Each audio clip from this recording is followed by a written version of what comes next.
So here are some things I think it's important for us to address about Rodney Reed. One, the campaign to stay the execution of Rodney Reed and exonerate him was launched by supporters of Rodney Reed who believe him to be innocent of the murder of Stacey Stites. This, I'm going to call it propaganda though, was presented to people like you and me with a very decisive, clear-cut intention to not include the entire bigger picture of Rodney Reed as he presents as a criminal and danger to women. It is imperative that we acknowledge this because I know that many of us really fancy ourselves just good people. Like if there's an opportunity to help people, especially like in a very basic way, like signing a petition or donating, like we'll put ourselves to that, no problem. So when the Rodney Reed case was presented to us, and if you're someone like me, you read the materials that were presented with it and you felt, okay, like none of this seems, awry, you went ahead with the support. So it is very, it feels very duplicitous that those who were pushing for this, not just his family, but individuals who fancy themselves activists, were doing so with the knowledge that this person, Rodney Reed, is not just accused of, but has been linked to previous rapes via his DNA being discovered within the victim. And he has been ID'd by a woman who escaped him. And the rape cases that were, and so you're asking yourselves, well, why wasn't he convicted of those? Well, 3 of those cases did not go to trial because he had already been convicted of capital punishment. So essentially he was already on death row, so they didn't bother to try these other cases. Now, I don't know if you're like me, I'm like, well, why is because he's on death row mean that these other cases didn't deserve justice? That is another mystery of our justice system. However, I think it is very important to note, though, that this is somebody who, in 2 cases, one in Wichita Falls and one, Stacey Stites, in Bastrop, Texas, cited that the reason his semen was found in the body of a person who was raped and killed was because he was having a previous relationship with them. He was having a current relationship with them that, unbeknownst to anybody else, was going on because that person was a white woman and he was a black man. Now, let me tell you about my intuition. I don't know about y'all, but it is very bizarre to me that this nigga loved white women so much that he put his life in danger in order to sleep with these women. Because remember, Stacey Stites was engaged to a police officer at the time. So he would be putting himself in danger. But he was somehow carrying on a relationship with both of these 2 women. And both of these women were raped and murdered. And he was somehow exonerated the first one in Wichita, Texas, in Wichita Falls, because they believed him in the story that this actually was going on under clandestine means because of their racial differences. However, in the Bastrop case, that obviously didn't fly. And the DA says that, she realized that, like, this is a pattern, like he's using the same tactic. When you see things like this, like, it's very, like, alarming for obvious reasons. But what alarms me most, though, is the people who felt like this was not pertinent information that needed to be included in their assertion to the masses that we should rally behind this person. Now, in their point of view, they feel that regardless of whether he committed those crimes or not, he should not be killed. He should not be on death row. That's a different fight. You understand what I'm saying? It's a different fight to say, like, let's fight to get this person who is on death row not killed because we don't believe in the death penalty. That's a different fight than this person should not be killed because they're innocent. I think it's also very important to note that this person has been attached to something as heinous as the rape and assault of a 12-year-old girl, where his semen was allegedly found within her body. These are not things that I feel like you can overlook. And there are people who pushed this cause in front of people like you and me. And now I feel like a dick because I also carried this narrative through thinking I had done research when really I had simply just been presented with very skewed propaganda.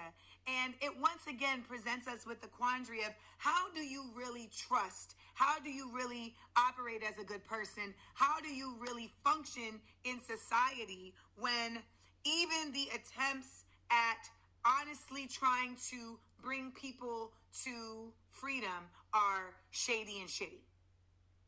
And when you find out that the people who have banded with those people to actually help bring this narrative to the internet, when you find out that they knew about this information but felt that it wasn't necessary to be entered into the conversation.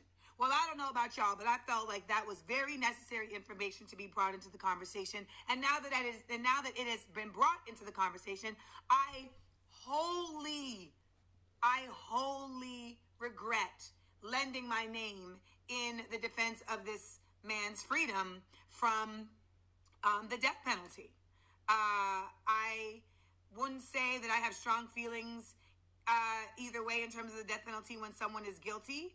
I will say that when someone is not guilty, I have strong feelings about the death penalty. However, there simply is not enough to exonerate this man. And the fact that he is linked, not accused of, linked, his DNA is linked to several other rapes, that there are women who are alive today to speak about how he raped them. The fact that he was actually had 9 appeals, all of these things were left out. That is incredibly disconcerting to me. Incredibly. And it should be to you. So I just wanted to bring this to your attention because I know that we've seen a lot of people lend their names to this cause, and people of note, whether on a internet or on a entertainment, scale. And it makes me say once again how important it is that we do real research and that we learn how to do real research and that we take the time to do real research. And I want to apologize because I feel like I failed my followers by not going as extensively into the research of this person as I should have before I lended my name to supporting him. Because the truth of the matter is that if we are going to say that Bill Cosby had a number of accusers and should be tried in a court of public opinion as well as a court of law, if we're going to say that R. Kelly, same thing, then why are we not applying that same concept to somebody who has not only just been accused of, but has been linked to several rapes, just because there's a bigger conversation around this idea of some people think that he's innocent and should not die, and some people think that because he's on death row that they don't believe in death row. No, I feel like it is very important to dichotomize those two issues, and I think it is mostly important that when you are presenting to the people things of this nature, of this sensitivity, of this temerity, I'm not sure if I use that word in the right sense, we have to have a certain level of ethics about the wholeness of the picture we're presenting. And so anybody who is not acknowledging that and who was out here pushing for you all to get behind the state execution and exoneration of this man is somebody you should question from this point forward in terms of who they are, what they're about, and why you should be listening to them. Okay, so y'all just heard from Amanda Seals, and to those of you who follow me and saw my community post that I made on my community tab a couple days ago, her name henceforth by me will be referred to as Amammy Seals, because she has proven time and time again that she is nothing more than a loudmouth mammy. Like, she prides herself on being the stereotype. Now, I haven't done a commentary on Rodney Reed. As far as I'm concerned, this is going to be the first time on my channel that I address the Rodney Reed situation, and it's unfortunate that I have to talk about it and attach her dingbat ass to this. So many people already have gained or garnered a lot of information about Rodney Reed. Currently, he's on death row for him allegedly raping and killing this white woman years, and I mean years ago. How many times have black men been accused of raping and killing a white woman over the years historically? A lot. But they're basically saying there's not enough evidence to prove that he actually did it. As a matter of fact, they're actually lenient, or more so saying that the woman's fiance was the one that most likely killed her, because they said that he had an affair with this woman who was engaged to a white cop. And he probably got mad and upset, and he probably most likely raped and then killed her. But of course, Rodney Reed, because, well, they just had to attach it to him. But the latest information involving Rodney Reed is that he had a stay of execution, so they've extended it for another 120 days, because he was actually set to be executed, I think, very soon, or probably the date probably has already come and passed. I'm not exactly sure what the date actually was. But they gave him a stay of execution, which is going to be 120 days. It's less than that now, but it's still over 100 days. And because of new evidence to prove his innocence, for him to go free. And Rodney Reed, the situation with him almost reminds me of Troy Davis, not in the sense with Troy Davis with a rape or anything like that, but because this was another innocent black man who back in 2011 got executed for a crime that he didn't even commit back in the late 80s. I think in 89, if I'm not mistaken. I think they said he had killed some white security guard, which was not true. And they had enough evidence to let him go. All he needed was the signatures from the Supreme Court justice. They had all the signatures they needed except for two. One of them was Anthony Scalia, who is now deceased. Oh well. And then the other one is from King Coon himself, Clarence Thomas. Both of them were the ones that determined his fate, and they went against everybody else, and that's why Troy Davis is deceased now.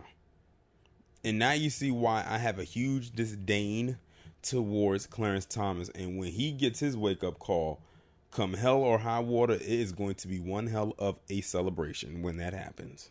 He is one of the top people who deserves their wake-up call, and it cannot come fast enough. Period.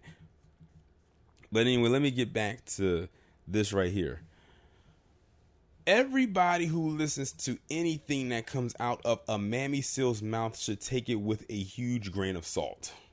And I mean a very big, huge brick-sized grain of salt.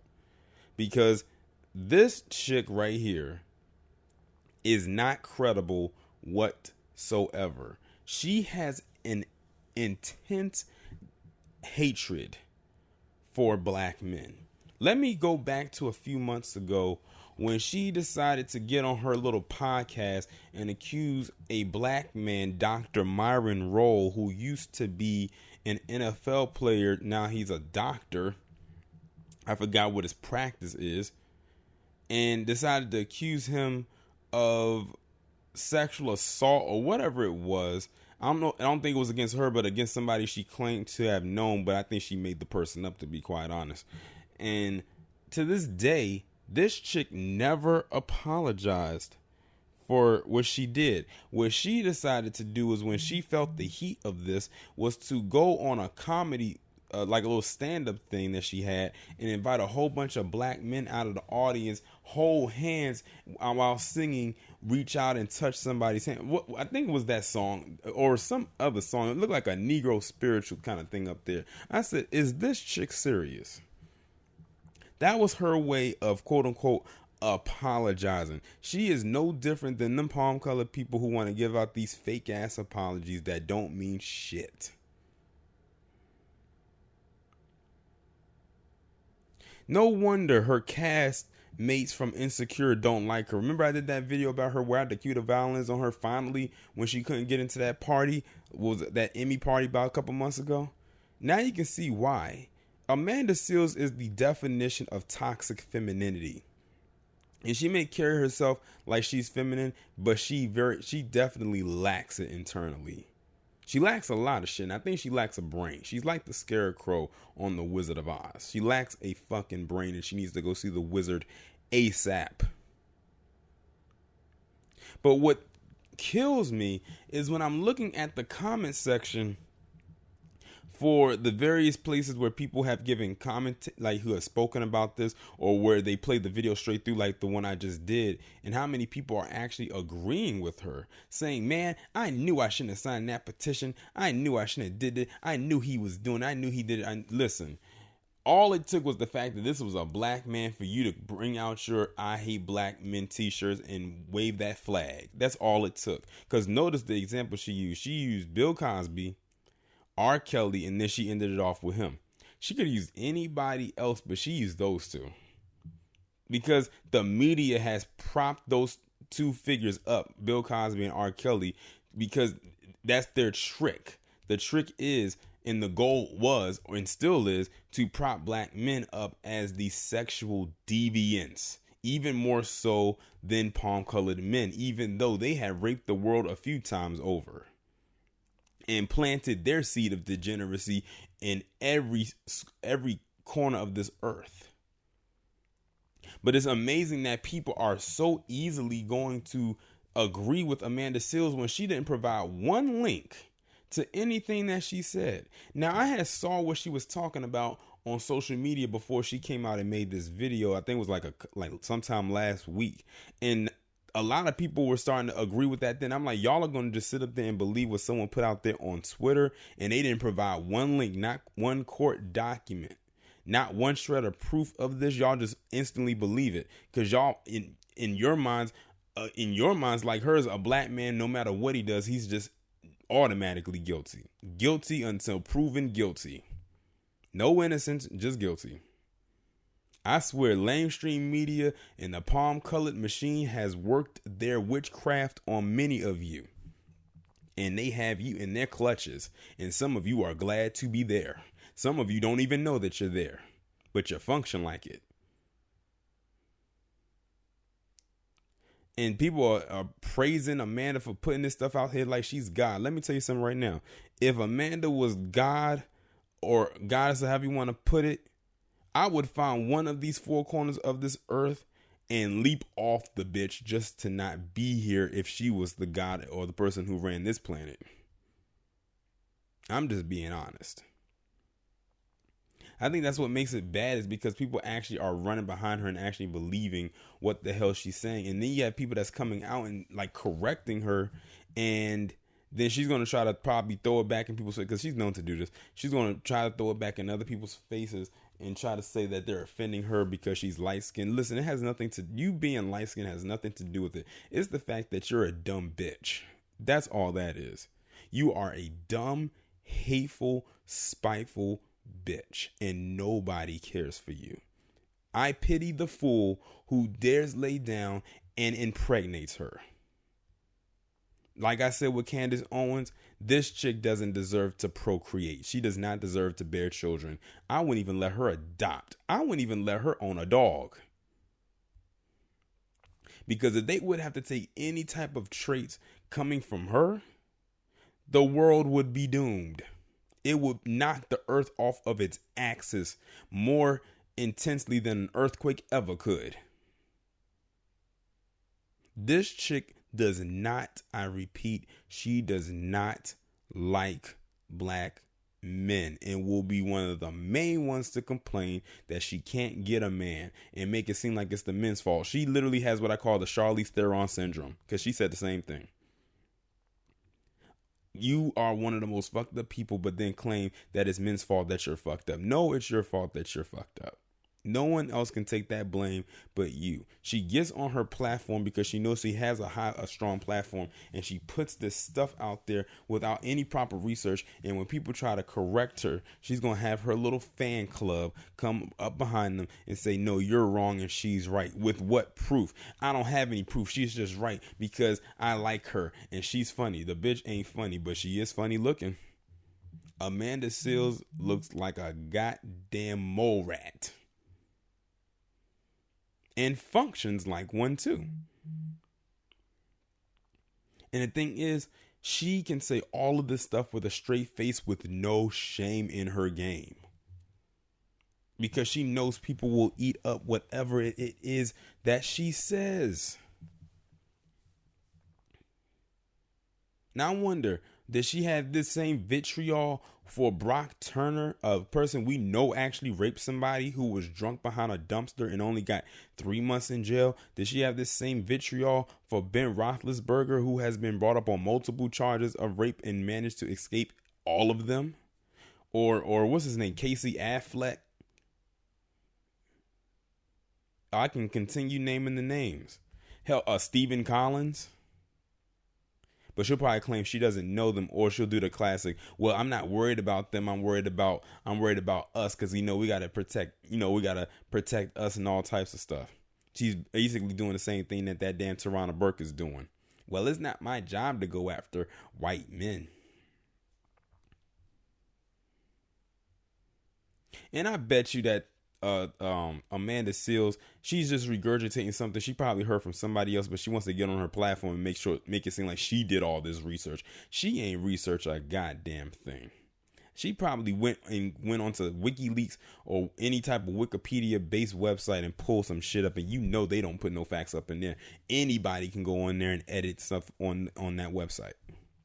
I mean, when I was in school, they said don't even think about getting something off of Wikipedia for your senior paper, because that'll be an automatic fail and you will have to do it over. That's not proper research. They say Google is your friend, but not in this instance. If Amammy Seales got her stuff from Google, like I believe she probably did, or she might have got it from Instagram, which is even worse, depending on what you're looking up, especially for a case like this, then she's not credible at all, but people will actually follow behind her because of who she is. This woman is not a lawyer. She's not a judge. Thank God she's neither one of those. Because if she was a lawyer or a judge and she's carrying on like she was like right here, it would be so many black men locked up in jail behind her. She would be the second coming of Mammy Kemp. Or that other judge that has it in for Meek Mill, the one up in Philly with the crooked wig. But thank God there are some people who have some sense that knows that this bitch is just blowing smoke up people's asses. I'm telling you, this chick functions like an agent, and she does not, I can't stress this enough, she does not like black men at all. And I know this bitch is a feminist. I just know she is. I can tell when she gets old, if she still even has a career or not, she gonna turn into one of them spinsters. She gonna turn into a fucking cat lady. She may be a hoarder. I can't stand Amammy Seales. I never have, and I never will. I do not know what is so appealing about her that draws people to her, or people thinking that she's funny, and she's not funny. I don't even know how she got a stand-up career. There's nothing even remotely funny about this chick. It is nothing funny about you getting up there and making these comments that aren't even rooted in factual information. I still can't get over what she did with Dr. Myron Rolle at the beginning of the year. She probably has, though.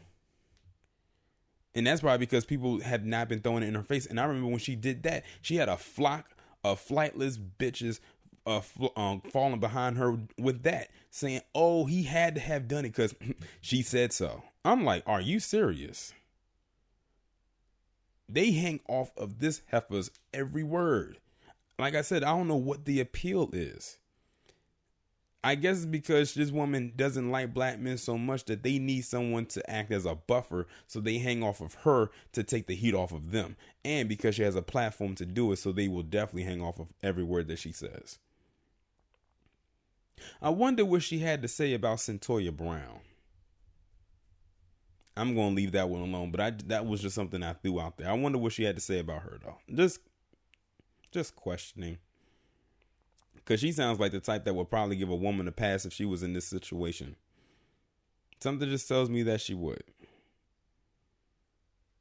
She's not equal opportunity at all. She's definitely one-sided. Like I said, she comes off as a feminist to me.